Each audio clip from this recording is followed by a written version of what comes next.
My name is Nicole, and Forrest, obviously. We have a little piece of property on the central coast of California where we grow marijuana. We do this because it's something that we believe in with everything that we are. It's a beautiful thing. It's awesome. We're thrilled to be here, and I thank you for inviting us. Forrest is going to talk about the best part of our job, and that's concentrates and specific medicine for patients. I myself enjoy it a lot, so go. Sorry. So yeah, I'm going to talk about concentrates and just a few different ones, different ways to do them, different materials to use, stuff like that. There's certainly many forms of concentrates. You can use different materials to make those concentrates. Basically, you're making a concentrated form of, you bring that THC in. You can use the cannabinoids if you want to specifically pull on those. Sometimes the THC acetate, if that's what's desirable for whatever your needs are. Is it on?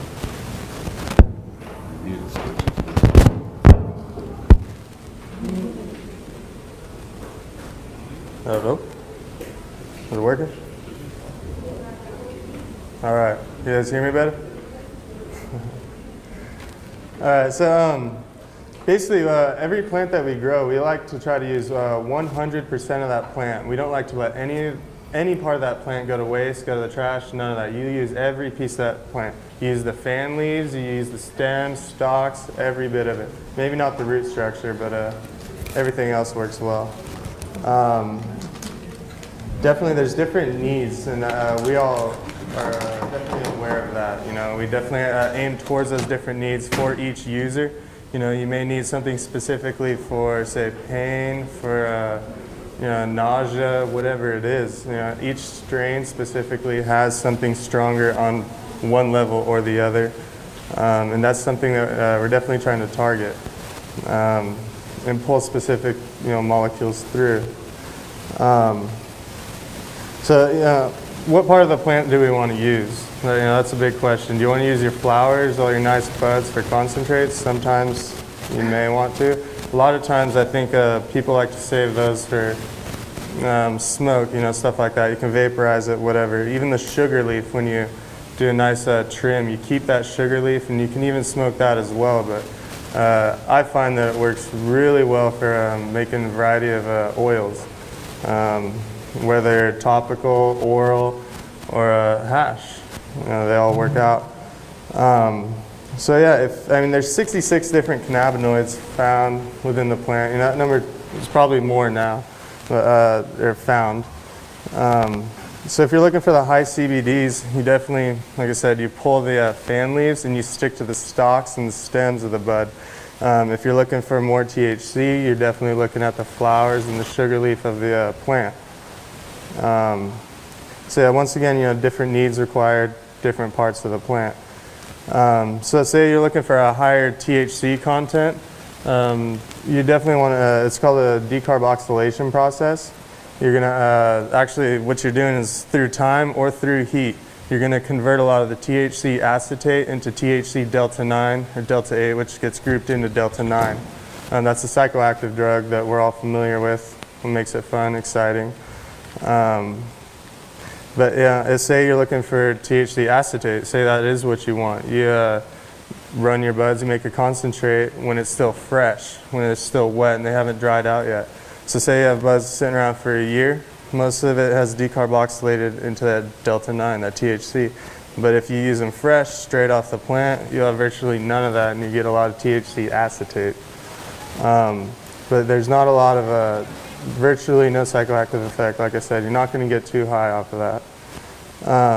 So first I'm going to start talking about tinctures. Tinctures are definitely, they're very useful. People use them, for a variety of uses. You can use them in different foods that you make, drinks, concoctions. You can throw them straight in sublingually. Like it's really nice to use. And Basically, tinctures are alcohol-based. You can use an Everclear. I've used Bacardi 151. You can use a lot of those kind of things. Basically, you can just let it sit in a sealed jar. Doesn't get a lot of light to it. You know, throw it in your closet, and every single day, give it a shake, and do that for 30 days. And you'll be satisfied with your tincture. If you want to, clean your, what you can do first is take your plant matter. You can run it under water to grab a lot of the chlorophyll, a lot of those things that you don't want in your tincture, and you can wash that stuff out, and then put that stuff in the alcohol, so it won't be as green. You won't get a lot of that taste. It'll take out some of the waxes, stuff like that found in the natural plant matter. You can also add stuff like rosemary. You can add stuff like mint, and this definitely makes it pretty cool because you target a lot more illness or desired effect, whatever it is. Say you have a stomach problem, you want to throw some mint in there. It'll maybe help you feel a little bit better. Next, I'll talk about orals and topical oils. You can use vegetable glycerin. That's definitely a very common one. You can use that for a variety of foods, juices, stuff like that. People are using them for vape pens. It's not as viscous as, like, say, a propylene glycol, something like that. But you could water it down, as I've learned this weekend, and it works well. You could also use like grapeseed oil, coconut oil, stuff like that. So now I'm going to talk about specifically hash. It's a big one. There's many ways of creating hash. Different concentrates, different ways to extract, and then we've all had our experience with that. So preference lies on what consistency you're looking for, of course what kind of high you're going to get, and then of course the beneficial properties that are in that plant. So first, you can do a lot of screen, sieve hash is what they call it. You can do sifting. So basically the THC, the head of the THC trichome, it's going to be about 70 to 150 microns in size. So you use a filter that'll target specifically what you want. I like the 70s to 90s. But people go down to the 20s even. There's still beneficial parts that you're pulling from that plant. And if you're working with the sativa or indica, it makes it different on the size of the head. So you definitely prepare for what you're working with. You can do a lot of research. Internet's beautiful. You can pull a lot of stuff from there. And then of course, it just takes experience. You start to observe different cycles, different properties. You start to see one favorable over the other. Then you just pick how you want to deal with that. Yeah, almost there. So then, of course, you can make a keef. So that's when you shake it up with over the screen. You make keef. You can press that together. You can use industrial grade presses, bring that stuff down into pucks, stuff like that. Then another solventless hash. Some say it's preferable because it's solventless. You can use a solvent to pull it through, and that's a concern a lot of people have when you're you're making hash oils, stuff like that. So water-based hash isn't, and it works well. You don't get a high yield, and you get a lot of that plant matter that you don't want. It's because water, it's a polar molecule. So it's still going to extract like water solubles, like the different plant alkaloids or the chlorophyll found in the plant. But it works real well. They have bubble bags, stuff like that. What you're doing is you're getting the water really cold. You throw your plant matter in the freezer, and you could use dry ice, stuff like that. Throw it in the water first. Bring it down to a low temperature, just above freezing. Throw your stuff in the freezer. You bring it out, and so you layer your filters. You can do that with bags. There's several companies doing that kind of stuff. And basically what you're doing is you're beating down you throw plant matter and ice and water in there, and you agitate it enough to where it breaks off the trichome heads. Hopefully you're only getting those trichome heads, and that's why you use several different screens, because different ones will capture different parts of that plant. Say you're using an 8-screen system, it'll probably go from 240 micron to 20 micron. Third bag up is what I like best. Some people like the bottom, some people like the top. That's all a matter of preference though. So now I'll talk about hash oil specifically. This is my passion. This is a cream of crop. This is what I love to do. People call that honey oil, earwax, butter, crumble, dabs, derbs, shatter. BHO, Earl, you know, you can call it whatever name you want. And that's you know, dabs is a big thing, especially in the West Coast, Colorado, you know, they're taking up the dab culture. It's definitely a culture of its own. But there's several uses for you know, this kind of concentrated cannabis. So you can really hone in on exactly what you need from the plant and introduce that into your body in an effective way. You know, a lot of times when you're doing messing with like, you know, dabs, stuff like that, you're instantly vaporizing the matter. And you take a lot of, you know, when you're doing these different extractions, depending on what you use, you're pulling a lot of that stuff out of the plant, which you don't want to smoke anyways. So several solvents that are used, of course, there's, you know, ethanol, ether, isopropyl alcohol, acetone, chloroform, and then butane. Butane is definitely preferable. At the moment, people like to use it because it lies in a state where at room temperature, it wants to be a gas, but when you buy it, say, you know, in a can, it's going to be a liquid. You know, it has that pressure, and it's brought down to where it's going to be a liquid. So it's real easy to use because it evaporates off fairly quickly, fairly easily with a little bit of heat and a little bit of a back pressure. But definitely there's several methods to do different things with that. People also use like liquid CO2 and some of these other solvents. What they do is you throw the plant matter, and this is where quality of plant matter is really important. You want real crystally buds. You can see, you know, the clear crystals on it, near amber, you know, it's looking real nice.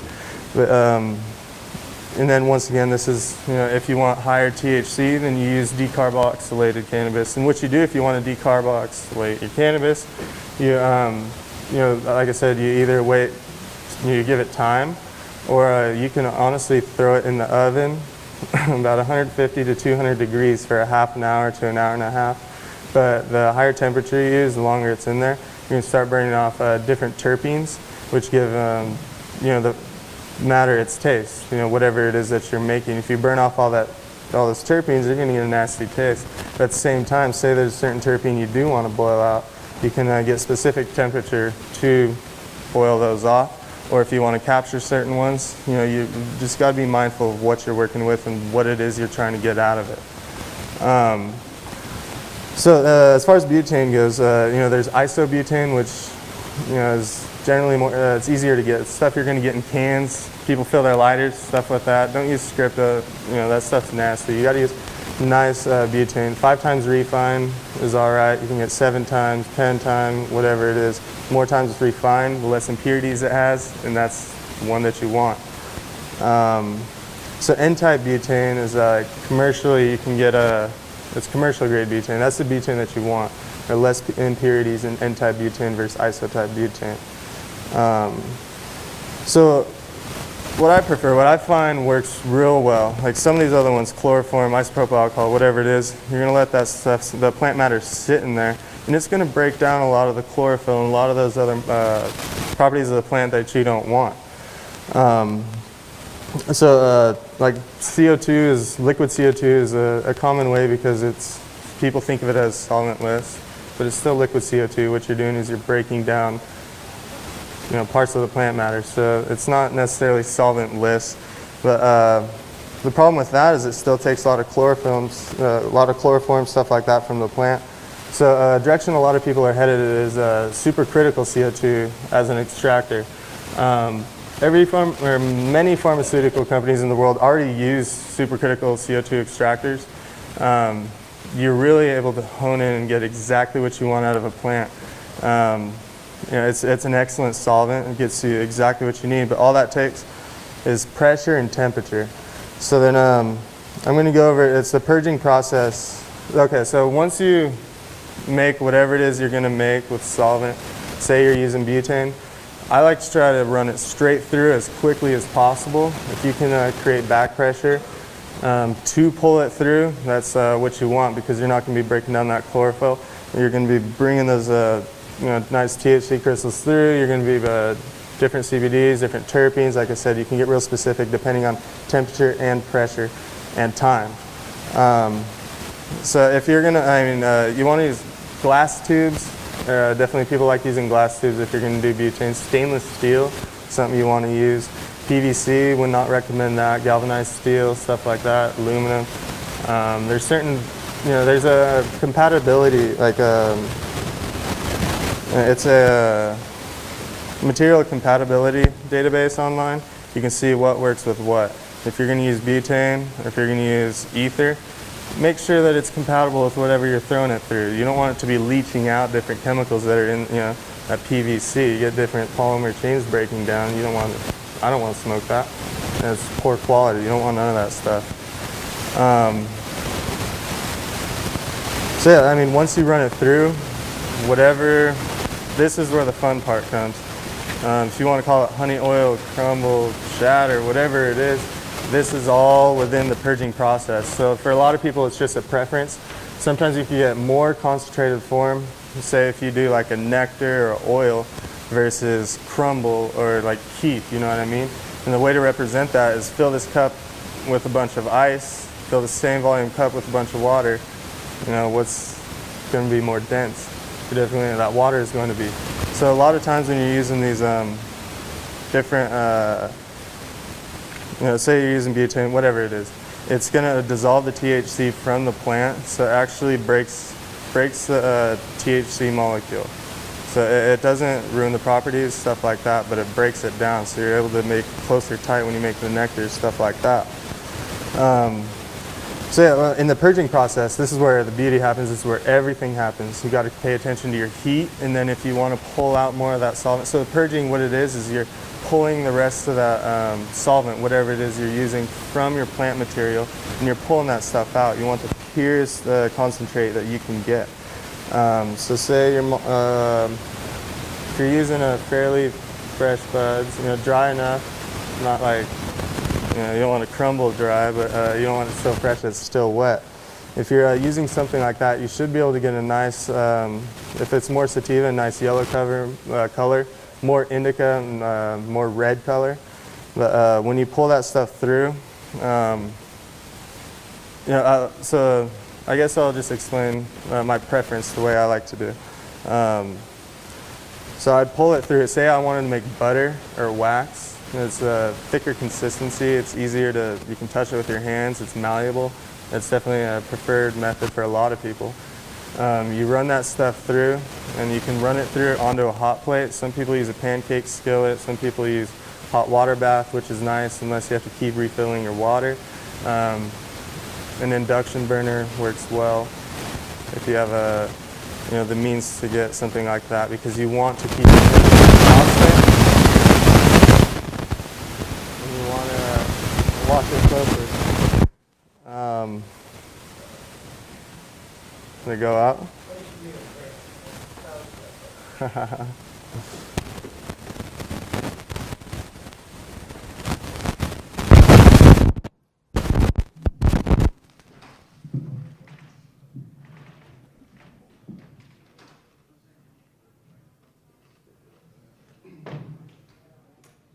Alright, so I'll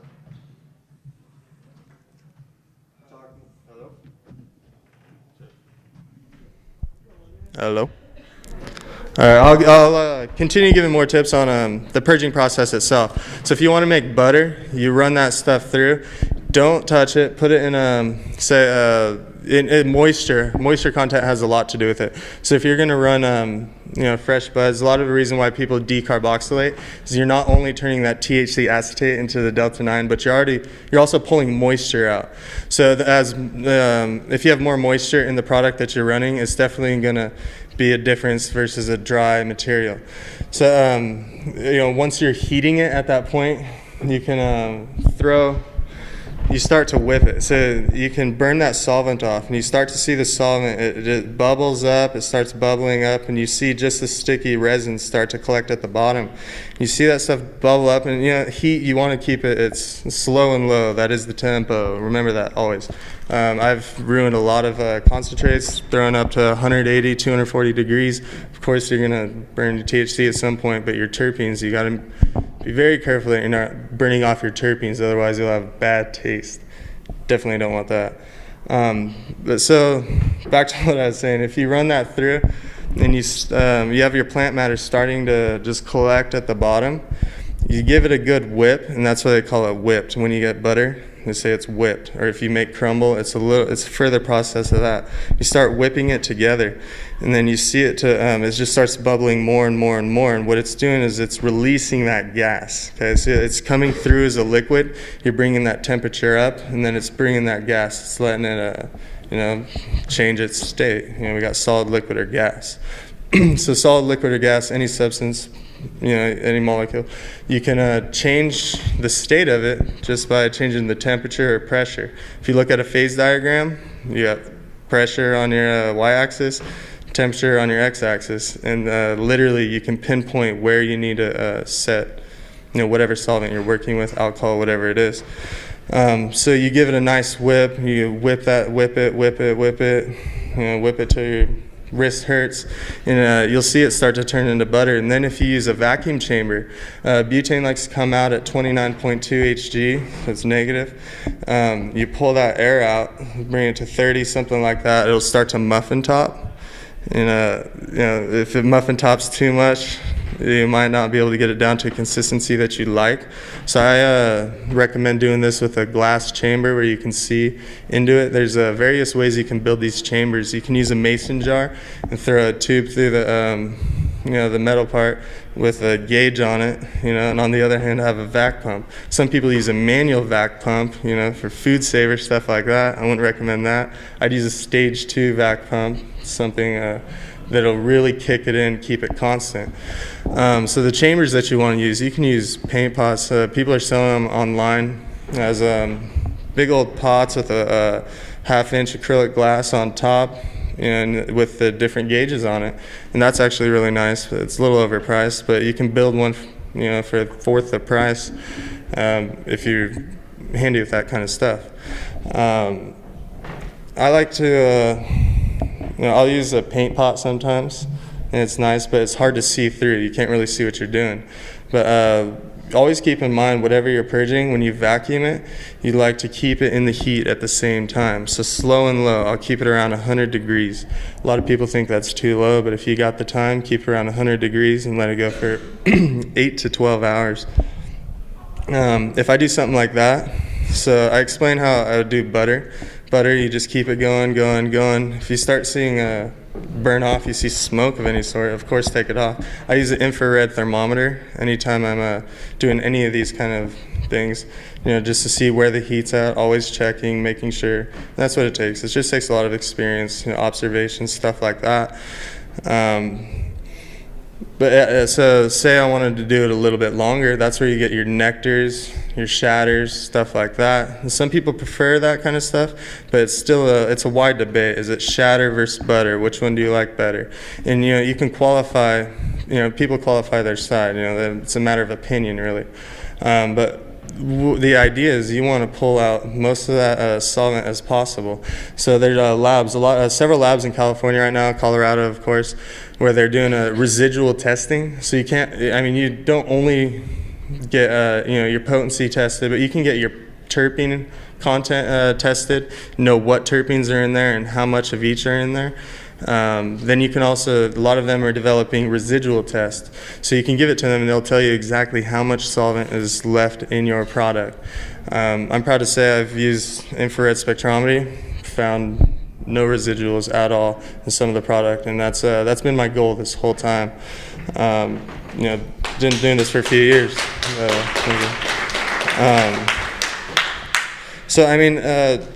There's different closed loop systems as well. Instead of just letting all this tane or whatever solvent evaporate into the atmosphere, you can actually capture that. You can do that in closed loop systems, stuff like that. And you just use there's a variety of things that use HVAC systems in the auto industry will do that for you. It brings the gas back into a liquid, and then you just do the cycle over and over again. But yeah, the whole idea of all of this is to be able to pull out exactly what you need out of the plant. We have different people in our collective who specifically need these certain compounds. If they need the THCA, if you need more CBD, whatever it is. So when you start using supercritical CO2, stuff like that, you can really hone in on what you're doing. And then with